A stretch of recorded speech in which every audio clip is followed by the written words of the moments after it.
Hello guys, welcome back to my channel. ফিরে এলাম বাচ্চাদের খুবই পছন্দের একটি রেসিপি নিয়ে। আমার আজকের রেসিপি পাঙ্গাস ফিশ কারি বা পাঙ্গাস মাছের তেল ঝোল।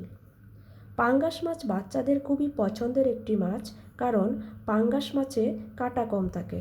আর পাঙ্গাস মাছটা একটু বেশি তৈলাক্ত হওয়ায় বাচ্চারা খেতে কিন্তু ভীষণ পছন্দ করে। বেশি মশলা ব্যবহার করলেই যে তরকারি খুব বেশি টেস্টি হয়, ব্যাপারটা কিন্তু তা নয়। আজকে আমি আপনাদেরকে দেখাবো কিভাবে খুব কম মশলা ব্যবহার করে এই অসাধারণ রেসিপিটি তৈরি করা যাক।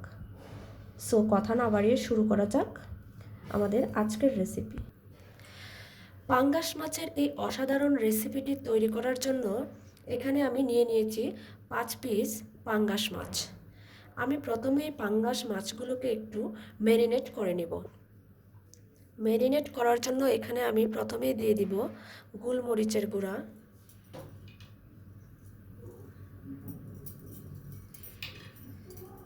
দিয়ে দিব মরিচের গুঁড়া,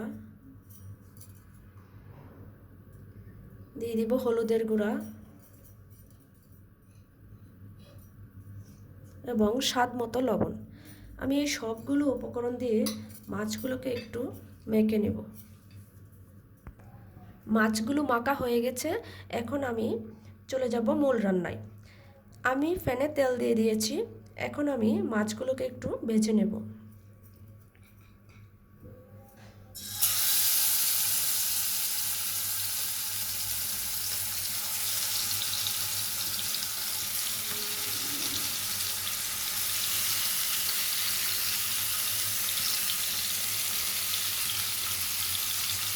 মাছগুলো ভাজা হওয়া পর্যন্ত একটু অপেক্ষা করব। পাঙ্গাস মাছে কিন্তু একটা গন্ধ থাকে, এই জন্য আমি কয়েকটা গোটা জিরা আমি মাছ ভাজার সময় দিয়ে দিয়েছি, যেন পাঙ্গাস মাছের গন্ধটা চলে যায়। আমার মাছগুলো ভাজা হয়ে গেছে, এখন আমি মাছগুলোকে তুলে নিচ্ছি।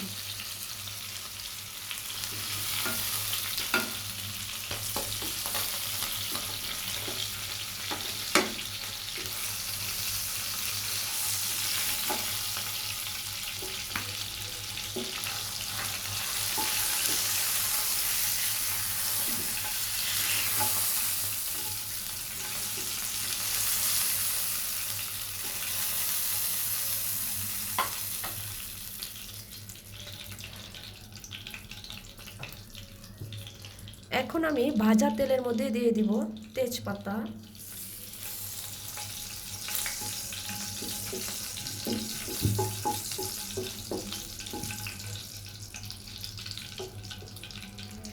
দিয়ে দিব 1 কাপ পরিমাণ পেঁয়াজ কুচি। তেজপাতা এবং পেঁয়াজটাকে আমি একটু ভেজে নেব। পেঁয়াজটা একটু ভাজা হয়ে গেছে, এখন আমি দিয়ে দিব আদা রসুনের পেস্ট।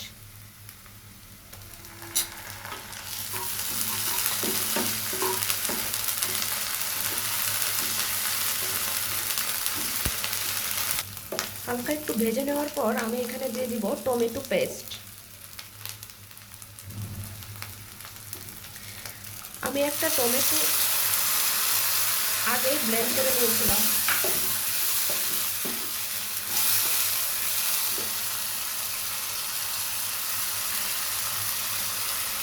দিয়ে দেব মরিচের গুঁড়া, হলুদের গুঁড়া, ধনিয়ার গুঁড়া।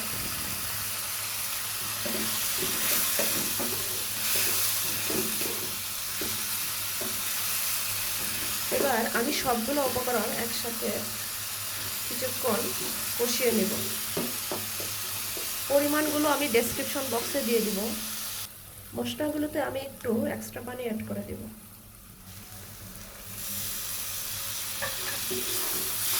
এবার আমি একটু ডেকে দেব কষানো হওয়া পর্যন্ত।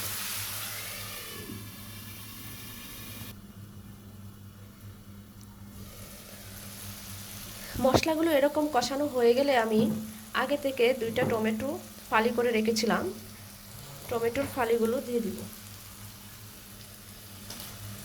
দিয়ে দেব 2টা কাঁচামরিচ।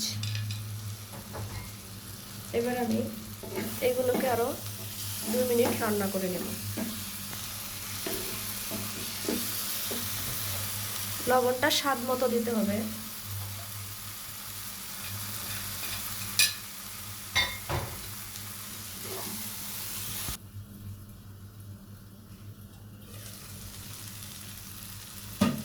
দেখুন টমেটোগুলো কেমন কষানো হয়ে গেছে। এই পর্যায়ে আমি দিয়ে দিব পানি।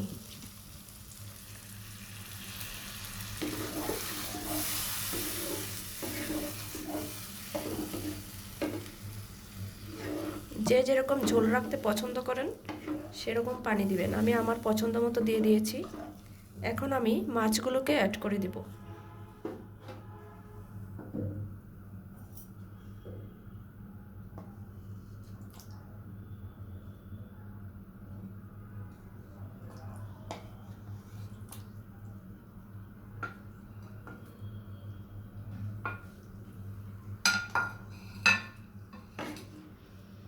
এবার আমি 1 মিনিট ডেকে রান্না করব।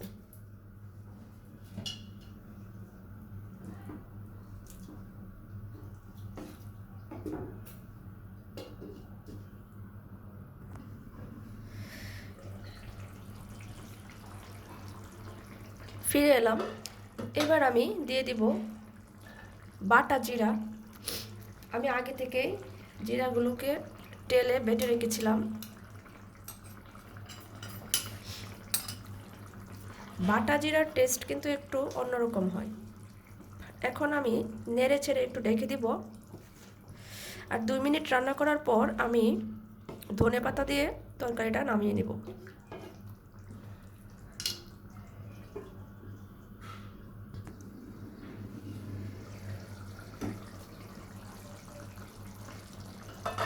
দেখুন আমার তরকারিটা প্রায় হয়ে গেছে। এখন আমি ধনেপাতা দিয়ে তরকারিটাকে নামিয়ে নেব।